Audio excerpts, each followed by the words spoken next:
Buenos días, familia. Gracias por acompañarnos en esta clase dominical. El tema de hoy vamos a ver quién es el Espíritu Santo que llegó en el Pentecostés.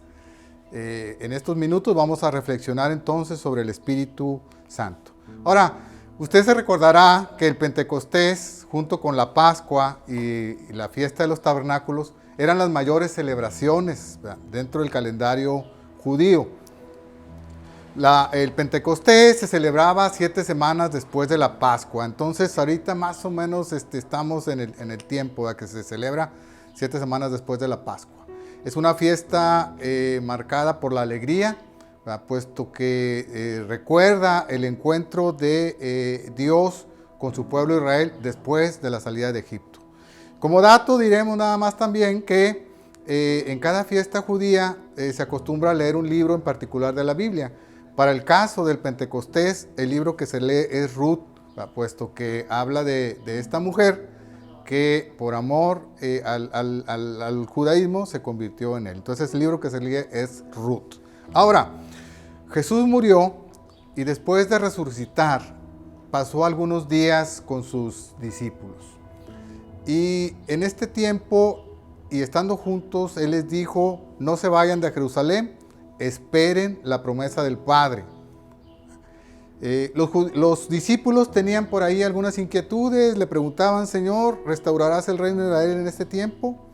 Y Jesús les dice, no les toca a vosotros saber los tiempos o las sazones que el Padre puso en su sola potestad, pero recibiréis poder cuando haya venido sobre vosotros el Espíritu Santo, y me seréis testigos en Jerusalén, en Judea, en Samaria y hasta lo último de la tierra. Esta es la promesa que hizo Jesús a sus discípulos y promesa que se cumple en el Pentecostés. Ahora, con respecto al Espíritu Santo, lo primero que debemos de decir es que el Espíritu Santo no es algo, es decir, no es una cosa. El Espíritu Santo es una persona. Esto es lo que nos enseñan las Escrituras. Sin embargo, se escuchan enseñanzas sobre el Espíritu Santo acerca de que es una fuerza, de que es un torbellino que puede llegar y poseer a una persona, que la puede llevar a un éxtasis espiritual. Entonces, creyentes de muchas denominaciones dicen del Espíritu Santo a menudo cosas como que sentí el Espíritu y perdí el conocimiento. El pastor me impuso las manos, recibí el Espíritu Santo, comencé a saltar y no podía parar. O me sentí poseído por un calor y comencé a sentir náuseas. Nos parecen comentarios sin sentido, por no decir absurdos, sin embargo, se escuchan. El pastor John MacArthur, es escritor de varios libros, entre ellos uno llamado Fuego Extraño, hace el siguiente comentario en relación al Espíritu Santo. Dice él, es un triste giro de ironía que aquellos que claman por estar más enfocados en el Espíritu Santo son de hecho quienes en mayor medida están abusando, afligiéndolo, insultándolo, malinterpretándolo, sofocándolo y deshonrándolo. ¿Cómo lo están haciendo? Atribuyéndole palabras que Él no dijo, obras que Él no hizo, fenómenos que Él no produjo y experiencias que nada tienen que ver con Él. En resumen, unen su nombre con aquello que no es su obra. Este comentario refleja mucho lo que estamos diciendo y lo que se está viendo. Por eso es importante ir a la Biblia y obtener de ahí la enseñanza correcta sobre el Espíritu Santo. ¿Qué es el Espíritu Santo? Es la tercera persona de la Trinidad. Entonces, recalcamos, no es una fuerza, no es una presencia que se sienta por la persona y luego la destabiliza. Es una persona divina. Si nosotros lo entendemos así, estaremos en la enseñanza correcta de la Biblia sobre el Espíritu Santo. Ahora, el Espíritu Santo no puede ser controlado ni tampoco manipulado. Es decir, su presencia no es provocada. Algunos dirán que para que descienda el Espíritu Santo hay que tener un ambiente adecuado, como luces tenues, máquinas de niebla, un cierto tipo de música. Esto no es cierto. El Espíritu no puede ser controlado por ese tipo de ambientes ni por ningún otro. El Espíritu Santo no está sujeto a declaraciones de un predicador. Es decir, no se puede demandar al Espíritu Santo bajar y entrar, ¿verdad?, a una persona, sea a cambio de dinero o de alguna otra cosa. No está sujeto a que alguien lo mueva de esa manera. El Espíritu Santo, ya dijimos, tampoco es un sentimiento, no es una emoción y no es tampoco una sensación. Entonces, ¿qué nos dice la Biblia sobre el Espíritu Santo? Bueno, ya dijimos, la Biblia nos dice que es una persona. Y en la Biblia encontramos 3 características de personalidad que identifican al Espíritu Santo como una persona. Esto es, la Biblia nos dice que el Espíritu Santo tiene emociones, tiene voluntad y tiene intelecto. Vamos a ver cada una de ellas. Emociones. En Efesios 4:30 nos dice la Biblia que el Espíritu Santo expresa tristeza. Dice así el texto: y no contristéis al Espíritu Santo de Dios, con el cual fuisteis sellados para el día de la redención. ¿Sí? ¿Ve usted? El Espíritu Santo, así como cuando usted es entristecido por que no es obedecido por sus hijos, por ejemplo, cuando alguien no cumple un compromiso y queda mal, usted se siente triste. Bueno, Pablo nos dice que el Espíritu Santo puede ser contristado. Algunas versiones lo traducen como entristecido. El Espíritu Santo también expresa amor. Ahí en Romanos 15:30, cuando Pablo pide a la iglesia en Roma que oren por él para continuar con su trabajo misionero, él dice: os ruego, hermanos, por nuestro Señor Jesucristo y por el amor del Espíritu, que me ayudéis orando por mí a Dios. Entonces ahí tenemos a Pablo expresando el amor del Espíritu Santo, en ese pedir a los romanos que rueguen e intercedan por él. El Espíritu Santo también nos habla que es celoso. Cuando Santiago, ahí en su epístola, habla de que la amistad con el mundo es una enemistad contra Dios, dice a sus destinatarios: ¿pensáis que la Escritura dice en vano, el Espíritu que Él ha hecho morar en nosotros nos anhela celosamente? Eso es, el Espíritu Santo espera de nosotros fidelidad, exclusividad. Entonces vemos aquí en estos textos cómo el Espíritu Santo presenta las emociones, que son características de una personalidad. Respecto a las emociones, esto es lo que nos dice la palabra de Dios. Ahora, también el Espíritu Santo tiene voluntad. Hechos 16:6 nos dice: atravesando Frigia y la provincia de Galacia, les fue prohibido por el Espíritu hablar la palabra en Asia. Pablo tenía la intención, en su segundo viaje misionero, de continuar predicando en la región de Asia. Sin embargo, el Espíritu Santo se lo prohíbe y más adelante le va a dar instrucciones a Pablo para que vaya a predicar a Macedonia. Entonces vemos aquí en esta porción de la palabra cómo el Espíritu Santo tiene voluntad y le hace conocer a Pablo esta voluntad, y Pablo obedece a lo que le dice el Espíritu.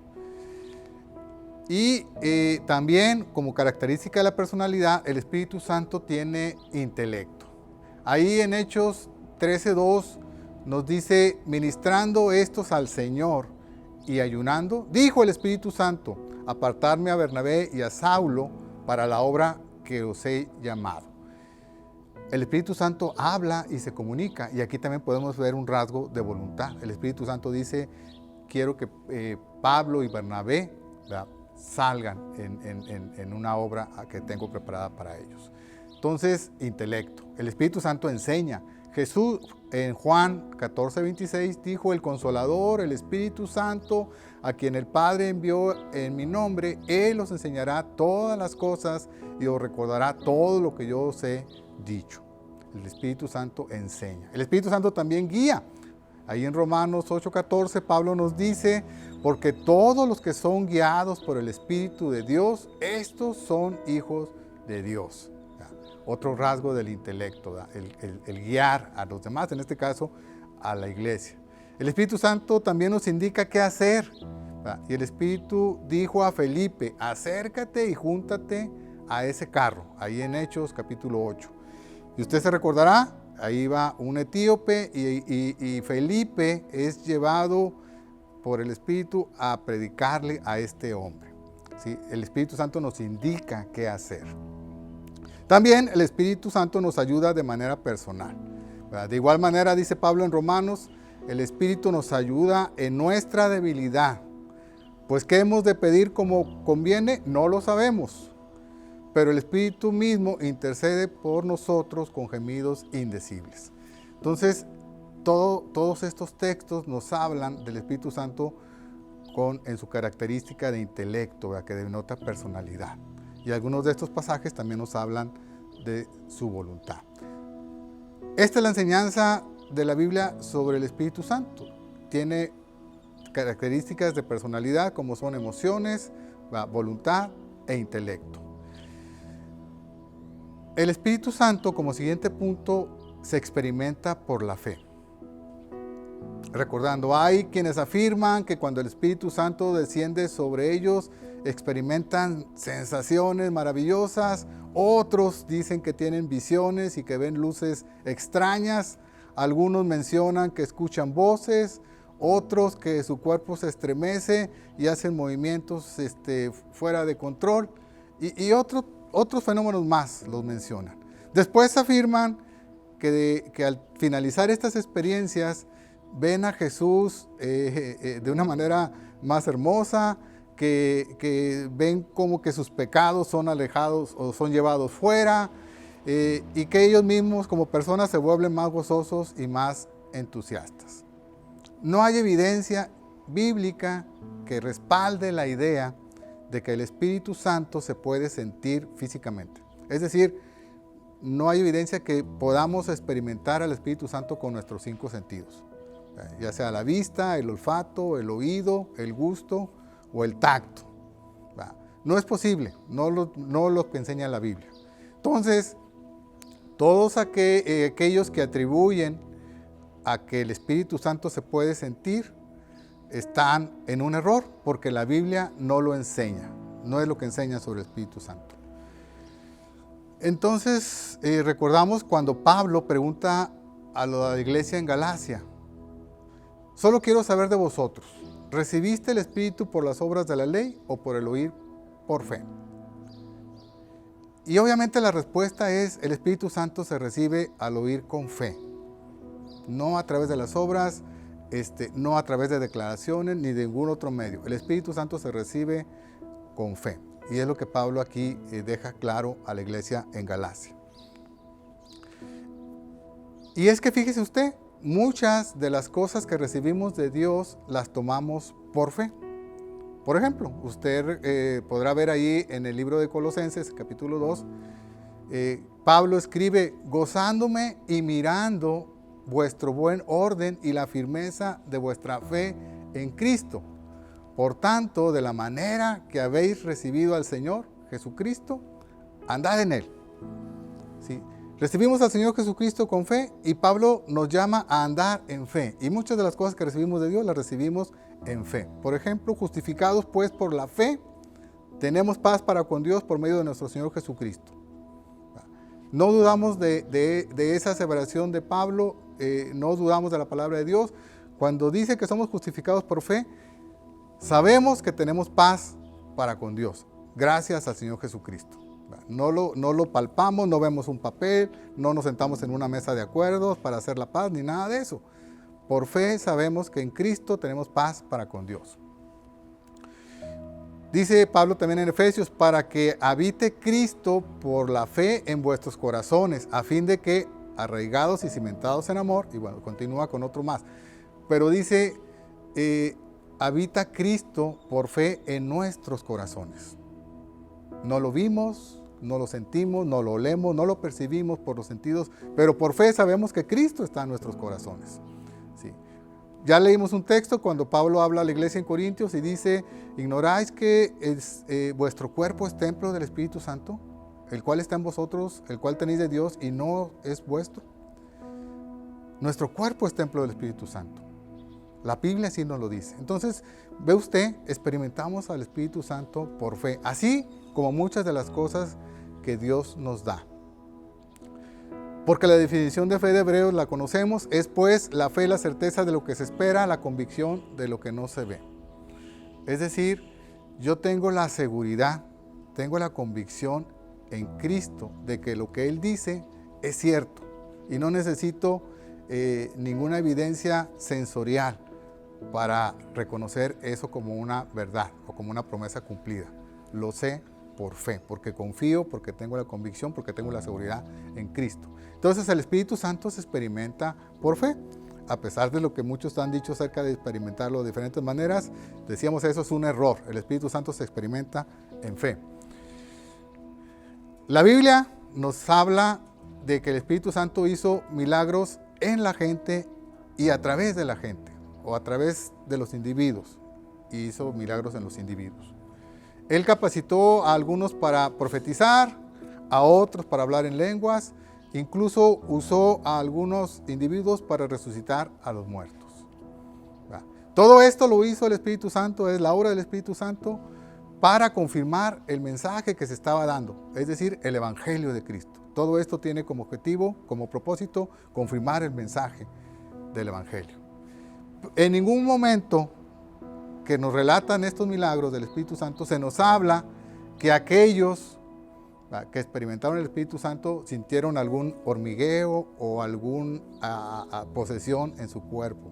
No nos habla de eso. Entonces, es claro que aún en medio de los milagros el Espíritu Santo obró, y esto con el propósito de confirmar el mensaje del Evangelio.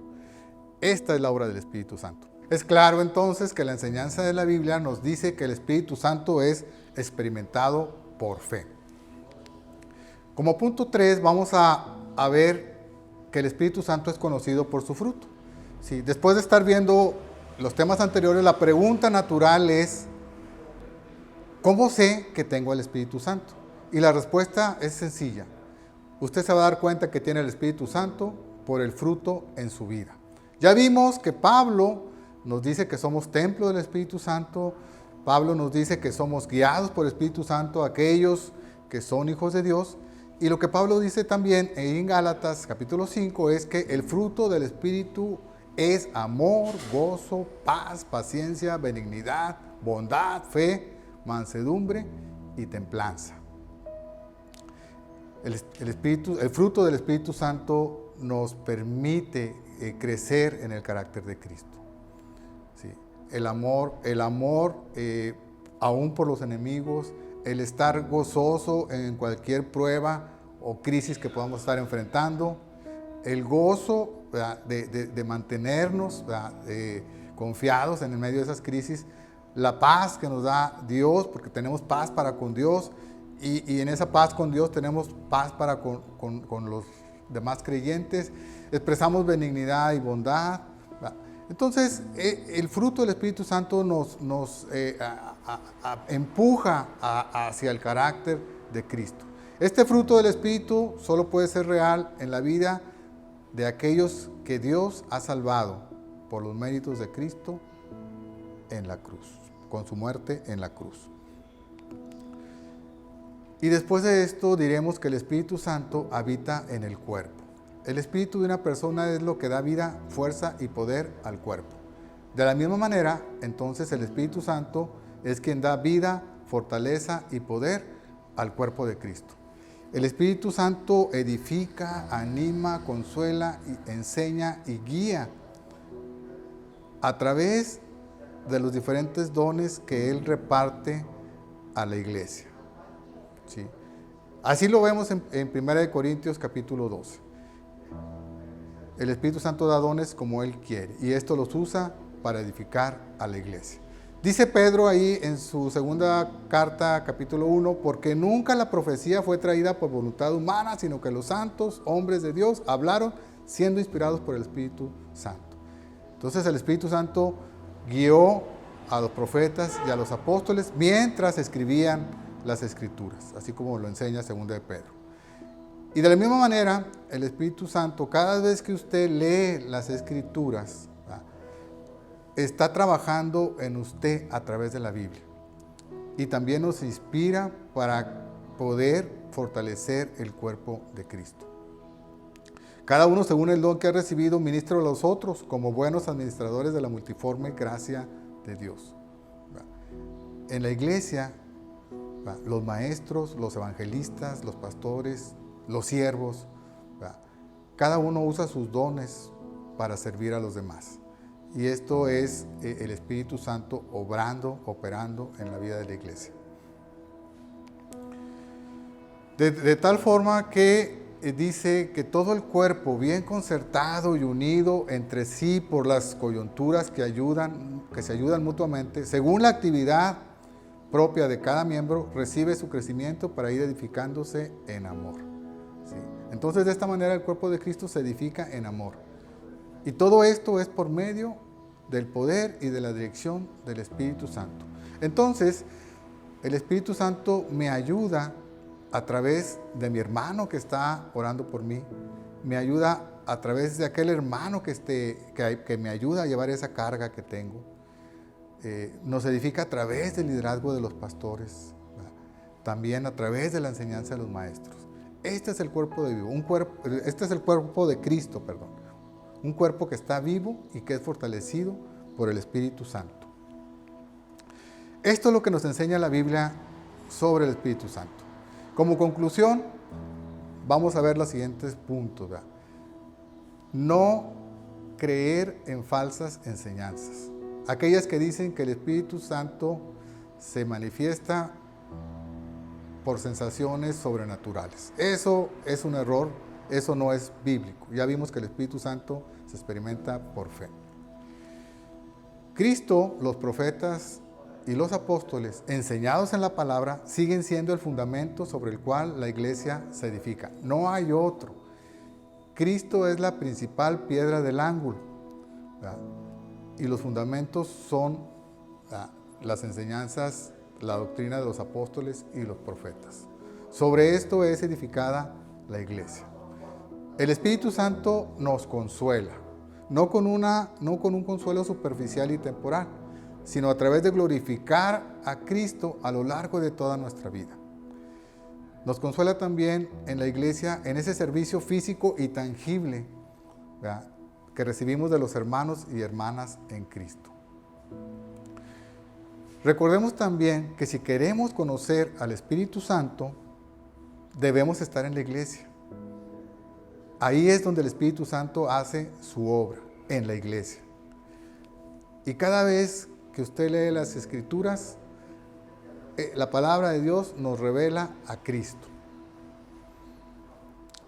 La obra del Espíritu Santo en la iglesia, ya sea en el pasado, en el presente o en el futuro, tiene como propósito el bien común. La obra del Espíritu no es para beneficio propio. Él quiere trabajar en usted, Él quiere trabajar en mí para fortalecer y consolar a los demás, no para darnos un beneficio a cada quien en particular. Él trabaja en nosotros para con estos actos mostrar a Cristo en el servicio y en la obediencia que glorifican a Dios. Esto es lo que enseña la Biblia sobre el Espíritu Santo.